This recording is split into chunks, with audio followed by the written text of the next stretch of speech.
सेवा हौवा साथीहरू अनि आज चाहिँ मकै गोड्ने अन्तिम दिन हो त्यही भएर भिडियो बनाउन मन लाग्यो मलाई चाहिँ अन्त अनि बेलुका पानी परेको थियो नि त त्यही भएर बिहानको वेदर चाहिँ यस्तो थियो धुम्म परेको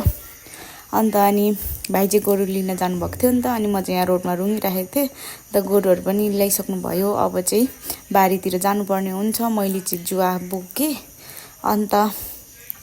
हाम्रो चाहिँ यता घरबारीहरू सबै सकिसक्यो नि त अनि घरदेखि अलिक उतातिरको चाहिँ बाँकी थियो अनि त यहाँ चाहिँ भाइले नार्दै हुनुहुन्छ सधैँ भाइले नै आएर जोतिदिनुहुन्छ नि त हाम्रो अन्त त्यही भएर मकै चाहिँ ठुल्ठुलो भइसकेको थियो त्यो बेलो गइसकेको थियो कि हाम्रो चाहिँ मकै गोड्नलाई अन्त अनि मैले चाहिँ आफ्नो युनिफर्म लगाइसकेँ साथीहरू जुत्ता अन्त ग्लोभ्स पनि लाउँदैछु सर्जरी गर्नलाई अन्त अब सर्जरी गरे जस्तै त हो नि है म पनि नर्सै हो जस्तो फिल भइरहेको थियो अन्त त्यसपछि मैले चाहिँ ऐसेलु टिपेर खाएँ त्यसपछि चाहिँ फेरि काममा लाग्नुपर्ने हुन्छ साथीहरू अनि म चाहिँ यहाँ झारजी लाउँदैछु भने भाइले चाहिँ यहाँ जोत्दै हुनुहुन्छ सुरुमा चाहिँ म एक्लै गएको थिएँ नि त अन्त अनि एक्लै जिलाइरहेको थिएँ अनि त्यसको एकछिनमा चाहिँ मम्मी पनि आउनुभयो त्यसपछि नाना निनीहरू सबैजना आउनुभयो अन्त अनि हामी चाहिँ यहाँ भटाभट झार जिलाइरहेको छौँ अनि यहाँ तलको चाहिँ जोतिसक्नुभयो नि त भाइले त्यही भएर झार पनि हामीले चाहिँ अब जिलाइसक्यौँ अब चाहिँ माथिल्लो बारी बाँकी छ यहाँ तलको चाहिँ सकियो अन्त अनि अलिक पछाडि चाहिँ कस्तो मजाले घाम लागिरहेको थियो नि त अनि यो चाहिँ बिचको बारी हो कि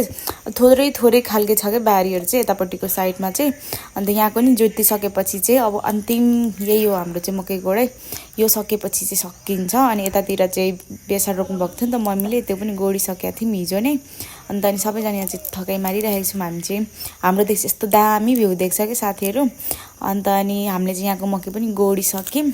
अब चाहिँ घरतिर जानुपर्ने हुन्छ अनि म चाहिँ आज धरान पनि झर्नुपर्ने छ क्या माइत साकेला मनाउनुलाई त्यही भएर म चाहिँ एकदम एक्साइटेड थिएँ अन्त अनि हामीले चाहिँ खाजामा चटपटी चिसोहरू खायौँ अन्त दिउँसो चाहिँ हामीलाई यस्तै खानु मनपर्छ क्या अनि खाइसकेपछि चाहिँ म चाहिँ रेडी भइसकेँ धरान जानलाई अनि फेरि आप पनि लग्नु पर्यो थोरै भनेर त्यस्तो मजाले खाने बेला त भएको थिएन अनि थोरै दाइले टिपिदिनु भयो अन्त अनि अब चाहिँ धरानतिर झर्नुपर्ने हुन्छ साथीहरू साकेला मनाउनुलाई फेरि पोका पाकी बिना त